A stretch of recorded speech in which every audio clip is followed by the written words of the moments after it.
जय हिंद दोस्तों, कैसे हैं आप लोग। तो आशा है आप लोग बहुत अच्छे होंगे और अपना जो है क्लास कर रहे होंगे और अपने एग्जाम की तैयारी में लगे होंगे।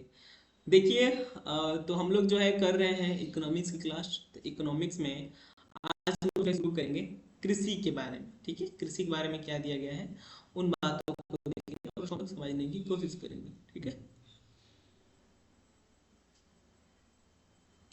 तो हम लोग भारतीय अर्थव्यवस्था में जो क्लास 11 की जो एनसीईआरटी की जो पुस्तक है, ये तो अपने आप में कंप्लीट जो है एक इकोनॉमिक्स है, अर्थव्यवस्था है।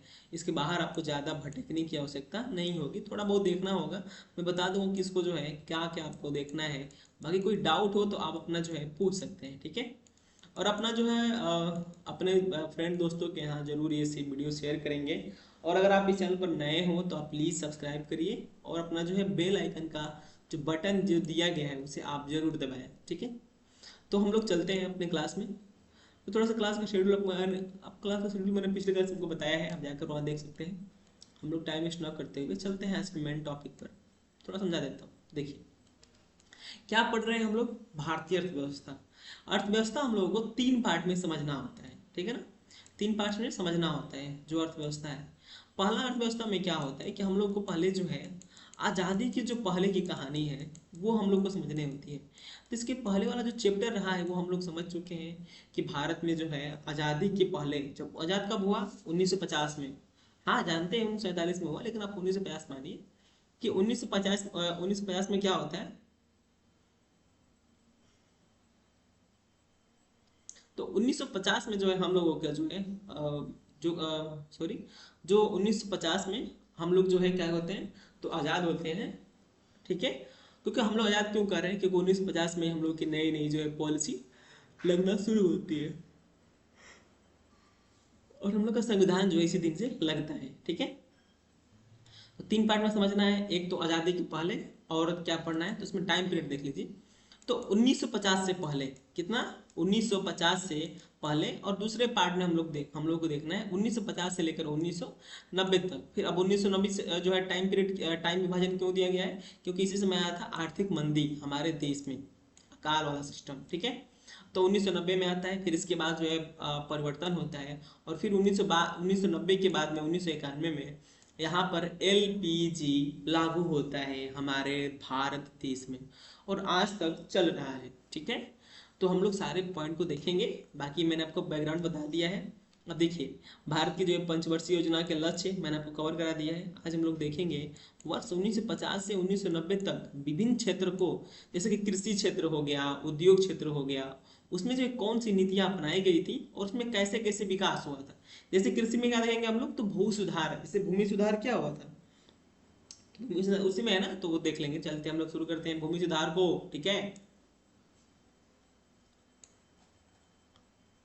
चलिए ठीक है। अब देखिए, आज हम लोग कृषि समझेंगे, कृषि का बैकग्राउंड जो भी दिया होता है। ठीक है, आपने पहले अध्याय में पढ़ा कि औपनिवेशिक शासनकाल में कृषि क्षेत्र में न तो समृद्धि हुई और न ही समता रह पाई।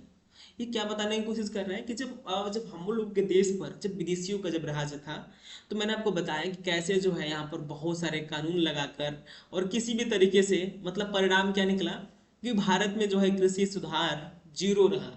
और उसका जो है हम लोग को निगेटिव इम्पैक्ट पे देखने को मिला कि कई बार हमारे देश में अकाल पड़ा है। ठीक है, और उपज के नाम पर जीरो होता था। ठीक है, क्योंकि जब तक आप कृषि में इन्वेस्ट नहीं करेंगे, आप उसमें कोई टेक्नोलॉजी लेकर नहीं आएंगे, कोई नया नया सिस्टम लेकर नहीं आएंगे, और उसके भूमि की जो मिट्टी है उसमें सुधार नहीं करेंगे, और सिर्फ आप कृषि किए जा रहे हैं, किसी किसी किए जा रहे हैं, तो कब तक चलेगा, नहीं चल पाएगा ना। तो वो बातें आपको देखने को वहां पर मिलेगी। तो ये चीजें यहाँ पर रही अंग्रेजों के समय। तो फिर क्या होता है, आगे देखिए, स्वतंत्र भारत के नीति निर्माताओं को इन मुद्दों पर भी विचार करना पड़ा, तथा उन्होंने भू सुधारों तथा उच्च पैदावार वाली किस्म के बीजों के प्रयोग द्वारा भारतीय कृषि में क्रांति का संचार किया। देखिए, जब ब्रिटेन के जब शासक हम लोग के देश में रहे, जब हम लोग जब देश उपनिवेश बने हुए थे, तो दिक्कत क्या थी। एक तो हम लोग के देश में समृद्धि नहीं हुई, कुछ विकास नहीं हो रहा था, कोई कार्य नहीं हो रहा था। और जब कार्य नहीं हो रहा था कृषि क्षेत्र में, तो समता भी नहीं रह पाई। मतलब समझ रहे हैं, किसी के पास 100 एकड़ खेत है और किसी के पास जो है 1 बीघे भी खेत नहीं है। समझ रहे हैं आप लोग, किसी के पास 1 एकड़ तक खेत नहीं है, और ये समस्या बहुत बड़ी समस्या है, तब आप समानता कैसे कर पाएंगे? आप कैसे जो है आप इक्वलिटी वाला जो सिस्टम लगा पाएंगे? इसके लिए क्या करना होगा, तो भूमि सुधार लेकर आना होगा। भूमि सुधार किस लिए था? कि सबको क्या हो, कम से कम जो है मतलब कुछ लोगों को तो कम से कम इसका लाभ मिले, मिला भी। उसी समय क्या लेकर आया गया? भूमि सुधार। ठीक है, यानी भूमि सुधार का मतलब कि जिनके पास बहुत ज्यादा भूमि है, या तो उनसे मांग लिया जाए, आप मांग सकते हैं कि आप जो है भूमि दीजिए। तो इसी में हमारे जो है सरदार वल्लभ भाई पटेल, अन्य भी बहुत सारे कई लोग जो हैं इसमें बहुत योगदान दिए हैं। ये हम लोग पॉलिटी में भी पढ़ना है भू सुधार, क्योंकि उसमें भी टॉपिक दिया हुआ है भूमि सुधार को। जो हम लोग पॉलिटी पढ़ेंगे तो वहां पर देखेंगे। अभी तो फिलहाल उसमें हम लोग आर्टिकल को पढ़ रहे हैं, क्योंकि बच्चे उसमें उतना आ नहीं पा रहे हैं, इसलिए थोड़ा सा उसको स्थगित किया गया है। ठीक है, तो जो भूमि सुधार है मेनली कहाँ पर था, किस लिए? कि भूमि को जो है समता बनाया जा सके, यानी सबको कुछ ना कुछ तो खेत हो जिससे वो अपना उपज करके अपना जीविका चला सके। अब आगे देखते हैं भूमि सुधार क्या है। स्वतंत्रता प्राप्ति के बाद जो है स्वतंत्रता प्राप्ति के समय देश की भू धारण पद्धति में जमींदार, जागीरदार आदि का वर्चस्व था। क्योंकि अंग्रेज जब आए तो इन अंगूठे छाप लोगों से, हमारे जो भोले भाले भारतीयों से क्या किया गया, तो जबरदस्ती जो है, अंगूठा का जमाना था, अंगूठा लगा करके पूरी की पूरी जमीन हड़प लेते थे लोग। ठीक है, तो जमीन किसके पास बचता था? तो सिर्फ और सिर्फ जमींदार के पास और जागीरदारों के पास ही जमीन बची हुई थी। ये क्या कर रहे थे, तो खेती में कोई सुधार कर ही नहीं रहे थे। एक तो ब्रिटेन वाले वैसे नहीं कर रहे हैं, बचे कुछ ये पूरा कर देते थे, यानी डबल खून चूसा गया किसानों का। ठीक है, जब किसान का चूसा गया तो आम लोगों का भी चूसा गया होगा, मतलब तो वही हुआ। ठीक है, तो खेतों को क्या किया गया, तो जो है डबल दो पाइप लगाया गया, एक समझ लीजिए, एक ब्रिटेन के द्वारा और एक जमींदारों के द्वारा, दो पाइप्स द्वारा जो है भारतीय किसानों का जो है ब्लड खींचा गया है। ठीक समझ रहे हैं ना, मतलब कहना क्या चाहता हूँ कि कोई सुधार नहीं किया गया है कृषि में, जैसे चल रहा है वैसे चले, नहीं दे रहे हैं तो मार पीट कर ले लो, कैसे भी ले लो, लेकिन इनसे उपज जो भी उपज हो रहा है सब ले लो, भले ही खाने बिना मर जाए। ये सिस्टम चला है। मात्र लगान की वसूली किया करते थे, मैंने आपको बताया कि क्या करते थे, केवल और केवल बस इनको लगान चाहिए, पैसे चाहिए भाई इनको, और किसी से मतलब नहीं है। अब देखते हैं भारतीय कृषि क्षेत्र जो है, भारतीय कृषि क्षेत्र की निम्न उत्पादकता के कारण भारत को संयुक्त राज्य अमेरिका यानी यूएसए से अनाज का आयात करना पड़ा। जो आज हम लोगों की जो कृषि व्यवस्था है इतनी अच्छी है कि हम लोग कृषि अनाज को बेचते हैं दूसरे देशे को, दूसरे देश को। ठीक है, और एक समय ऐसा भी था कि हम लोग का जो देश है, जो बंगाल का क्षेत्र है और पूरा जो भारत का क्षेत्र है, उसमें 70% तक जो है वैश्विक जो है व्यापार में भागीदारी हुआ करती थी। उस भारत को क्या करना पड़ा, तो जब आजाद हुए हम लोग, तो हम लोगों को अमेरिका से गेहूं खरीदना पड़ा, अनाज खरीदना पड़ा। समझ रहे हैं आप लोग? और वो भी अनाज कितना था, घटिया क्वालिटी का अनाज था। आगे देखेंगे हम लोग। कृषि में समानता लाने के लिए भूमि सुधारों की आवश्यकता हुई। जाहिर सी बात है, कृषि में आप समानता कैसे ला पाएंगे भाई? आपको जो है मास लेवल पर एक बदलाव लाना होगा। जो कौन सा हो सकता है? भूमि सुधार हो सकता है कि भाई कुछ कुछ भूमि तो सबको मिल जाए, तभी तो समानता कर सकते हैं। जिसका मुख्य उद्देश्य क्या था, तो जोतों के स्वामित्व में परिवर्तन करना था। स्वतंत्रता के 1 वर्ष बाद ही देश में बिचौलियों के उन्मूलन तथा वास्तविक कृषकों को ही भूमि का स्वामी बनाने जैसे कदम उठाए गए। इसके उद्देश्य यह थे कि भूमि का स्वामित्व किसानों को निवेश करने की प्रेरणा देगा। मतलब ये बताने की कोशिश कर रहा है कि भाई आप जो है भूमि में निवेश कब करेंगे? मान लीजिए गांव में देखते होंगे,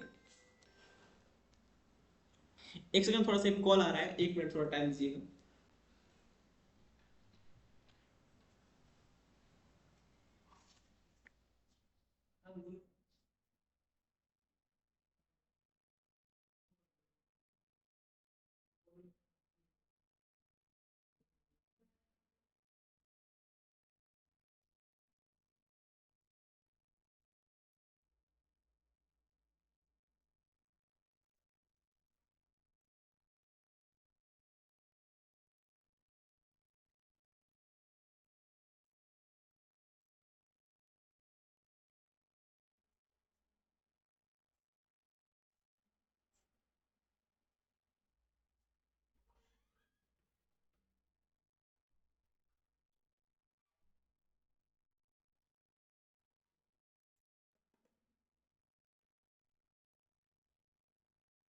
सॉरी, थोड़ा कोई आ गया था। ठीक है, तो क्या बातें थी हम लोगों का, तो जो है कृषि क्षेत्र में हम लोग को देखना क्या था, क्या देख रहे थे हम लोग? कि जो है स्वतंत्रता के 1 वर्ष बाद ही देश में बिचौलियों के उन्मूलन तथा वास्तविक कृषकों को ही भूमि का स्वामी हम्म, भूमि का जो है स्वामी बनाने से कदम उठाए गए। इसका उद्देश्य यह था कि भूमि का जो है स्वामित्व जो है किसानों को निवेश करने की प्रेरणा देगा। अब मतलब समझिए कि मतलब ऐसा क्यों किया गया। आप गांव में अगर रहते होंगे तो जब से कि आप क्या करते होंगे कि मान लीजिए ना कुछ ऐसा देखते होंगे कि मान लीजिए आप क्या मान लीजिए आपका खेत है, 1 बीघे खेत है, आप किसी को दे दीजिए, मतलब बटाई पर दे दीजिए, बटहिया जिसे कहते हैं लोग, दे दीजिए। गांव में है तो आप समझ रहे होंगे बटहिया मतलब क्या होता है, ठीक है। तो मतलब उसमें हिस्सेदारी होती है, तो दे दे रहे हैं उसको, दे दे रहे हैं कि चलो आप तुम क्या करो, खेती करो। तो आपका खेत है, निजी स्वामी तो कौन है, आप हैं। बो कौन रहा है, सामने वाला। जब वो सामने वाला जब बो रहा है, ठीक है, सामने वाला बो रहा है तो इसका मतलब क्या करेगा, तो जो वो बो रहा है ना, तो वो जानता है कि मेरा खेत तो है नहीं, तो वो आपके खेत में उतना सुधार नहीं करेगा, आपके जो है कोन वो नहीं कोड़ेगा, और जो आपकी जो है खेती में और जो मूलभूत जो सुधार होते हैं वो नहीं करेगा। खेत जो है खाद उद कम डालेगा, बहुत सारी चीजों को छोड़ देगा। क्यों छोड़ देगा, क्योंकि जानता है कि मेरा है ही नहीं, आज करेगा फिर कल क्या करेगा, मालिक हमसे ले लेगा। तो क्या जरूरी है कि ये पता होना, अगर वही खेती आप करें तो भाई आप सब कुछ ध्यान देंगे ना उसमें, भाई मेरा है इसको बचा के रखना है, इधर ध्यान देना है, उधर देना है। तो यही बातें यहाँ पर देखने को मिलती है। समझ में आ रहा है कि भाई आप मतलब कृषि व्यवस्था कब मजबूत होगी, जब सबको उनका स्वामित्व दे देंगे, स्वामित्व दे देंगे यानी मतलब उसका मालिक बना देंगे, ठीक है।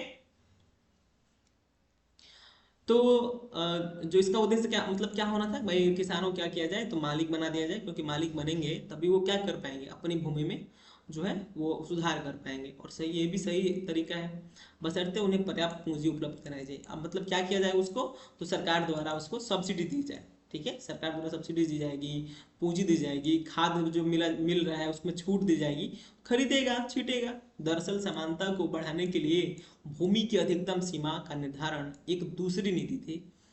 इसका अर्थ इसका अर्थ है किसी व्यक्ति की कृषि भूमि के स्वामित्व की अधिकतम सीमा का निर्धारण करना। इस नीति का उद्देश्य कुछ लोगों में भू स्वामित्व के संकेंद्रण को कम करना था।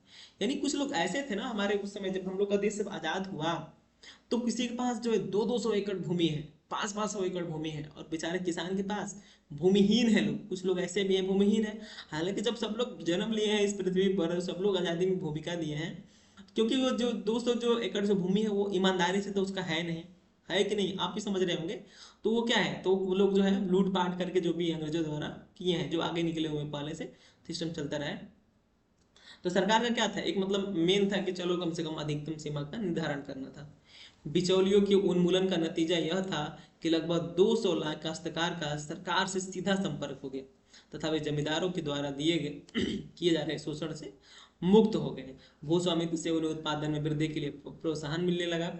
इससे कृषि उत्पादन में वृद्धि हुई, किंतु बिचौलियों के उन्मूलन पर समानता के लक्ष्य की पूर्ण प्राप्ति नहीं हो पाई। कानून की कमियों का लाभ उठाकर कुछ भूतपूर्व जमींदारों ने कुछ क्षेत्र में बहुत बड़े बड़े भूखंडों पर अपना स्वामित्व बनाए रखा। कुछ मामलों में क्या होता है कि काश्तकारों को बेदखल कर दिया गया, और भूस्वामियों ने अपने किसान भूस्वामी होने का दावा किया। कृषकों को भूमि का स्वामित्व मिलने के बाद भी निर्धनतम कृषि जो है श्रमिकों, जैसे कि श्रमिकों को भूमि सुधारों में कोई लाभ नहीं हुआ। यानी देखिए जो बटाईदार हुआ करते, जैसे मैंने आपको बताया, बटाईदार को और भूमिहीनों को, इन लोगों को कुछ लाभ नहीं होता है। अधिकतम भूमि सीमा निर्धारण कानून में भी बाधाएं आई। बड़े जमींदारों ने इस कानून को न्यायालय में चुनौती दी, जिसके कारण इसे जो है लागू करने में देर हुई। इस अवधि में वे अपने भूमि निकट संबंधियों आदि के नाम कराकर कानून से बच गए। देखिए सरकार क्या करती है भूमि सुधार में, को मैं बता दूं, हम लोग जो पॉलिटी में जो पढ़ेंगे वो भी यही सेम पढ़ेंगे, अलग नहीं है। तो मैं आपको यहाँ समझा दे रहा हूँ कि सरकार क्या करती है, तो भूमि सुधार कानून लेकर आती है, ठीक है। अब भूमि सुधार कानून लेकर आती है तो उसमें क्या था कि जैसे देखिए इसमें जो आपने नाम सुना होगा केशवानंद भारती केस, जो है केस, जो है केरल वाला, फिर से राजस्थान वाला, कई सारे केस देखा गया। तो उसमें क्या होता है कि ये लोग जो है ना कुछ मंदिर है, अब जो है जो क्या नाम है उसका, हाँ केरल में जो एक मंदिर हुआ करती थी, उसमें उसके पास जो 500 एकड़ भूमि था, समझ रहे हैं आप लोग, कितना भूमि है, 500 एकड़ भूमि। तो 500 एकड़ भूमि एक अकेले जो है मठ के पास है। तो ये भी तो कहीं सही नहीं है। जरूरी है कि चलो उसके पास उतना एकड़ भूमि, वो करेंगे क्या, लेकिन लिए हैं सब नाम पर। वो कुछ बेचारे किसानों को मिल जाएगा तो हमारा देश डेवलप कर जाएगा। और यही बात हमारी जो है उस समय की जो नव नियोजित सरकार थी वो जानती थी। तो इसमें भी क्या हुआ, अब सिस्टम क्या चलने लगा कि भाई एक लोग के नाम पर कितना था, 500 करोड़, अरे सॉरी 500 एकड़ जमीन था। लेकिन जब इसे जो कोर्ट में दिया गया, जब कोर्ट में, भाई जाहिर सी बात है कोर्ट में भी लोग चुनौती देंगे, कोर्ट में जाएंगे, जब कोर्ट में गए तो कोर्ट की जब अवधि में जब भाई समय लगता है कि नहीं लगता है, उस समय इन लोगों ने क्या किया, चालाकी क्या की कि जो भूमि है 500 एकड़ है तो अपने रिश्तेदारों के नाम पर क्या किया, इसको बांट दिया गया। उसको 30 जो एकड़ दे दिया गया, उसको 20 एकड़ दे दिया गया। यानी 500 एकड़ में क्या किया, ये लोग खुद ही बंटवारा कर लिए अपने रिश्तेदारों में। उन जो है गरीबों को, भूमिहीनों को भूमि मिल ही नहीं पाई। बात समझ आ रही है आपको, कि जो भूमि मिलना था, जिसके लिए कानून बना था, उनको उनको भूमि नहीं मिल पाया। कुछ लोगों को लाभ हुआ पर सबको लाभ नहीं हुआ, बहुत कम लोगों को लाभ हुआ। कानून में भी अनेक कमियां थी जिनके द्वारा बड़े जमींदारों ने भूमि पर अधिकार बनाए रखने के लिए लाभ उठाया। केरल और पश्चिम बंगाल की सरकारें वास्तविक किसान को भूमि देने की नीति के प्रति प्रतिबद्ध थी। इसी कारण इन प्रांतों में भू सुधार कार्यक्रमों को विशेष सफलता मिली। यानी विशेष सफलता कहाँ कहाँ मिली है, तो पश्चिम बंगाल में और कहाँ पर, केरल में। आप केरल में और पश्चिम बंगाल में आप डेटा उठाकर देखेंगे तो सबके पास, मतलब ऐसा नहीं है कि किसी के पास 200 एकड़ जो है भूमि है, मतलब एक तरह से वहां पर ये जो है नियम लागू हो पाई थी। फिर इस नियम के जो है और प्रसार होता, उसके पहले क्या हुआ, तो सुप्रीम कोर्ट में 1971 की 73 में डिसीजन दे दिया जाता है कि अब क्षतिपूर्ति देना होगा। तब सरकार कैसे कर पाएगी, ठीक है। दुर्भाग्यवश अन्य प्रांतों की सरकारों में इस स्तर की प्रतिबद्धता नहीं थी, अतएव आज तक जोतों में भारी असमानता बनी हुई है। यानी बताने की कोशिश क्या कर रहा है कि अगर उस समय देखिए दो ही राज्य थे, पश्चिम बंगाल और केरल, यही दोनों जो है भूमि सुधार कर पाए और इसमें बहुत सारे जो है आम लोगों को लाभ हुआ। लेकिन जो है इसके बाद जो जितने सारे राज्य हैं, यूपी हो गया, बिहार हो गया आपका, और जो क्षेत्र है वहां पर लागू नहीं हो पाया। ये समस्या आज आपको देखने को मिलती है कि भाई किसी के पास 200 बीघा खेत है, किसी के पास 1 बीघा खेत भी नहीं है। किसके कारण है ये, जो है आज जो है असमानता के कारण। कल को सरकार क्या हो, तो पूर्ण बहुमत अगर बन जाए और सरकार जो है देश प्रेम वाली हो, तो फिर ये लागू होगा, जहां तक उम्मीद है। क्योंकि कृषि जोतों की समस्या आज भी बनी हुई है। तो चलिए हम लोग कल से देखेंगे हरित क्रांति को, ठीक है। तो आज के लिए बस इतना ही, थोड़ा सा थक गए हैं लोग, तो कल देखेंगे हम लोग next next class. Thank you.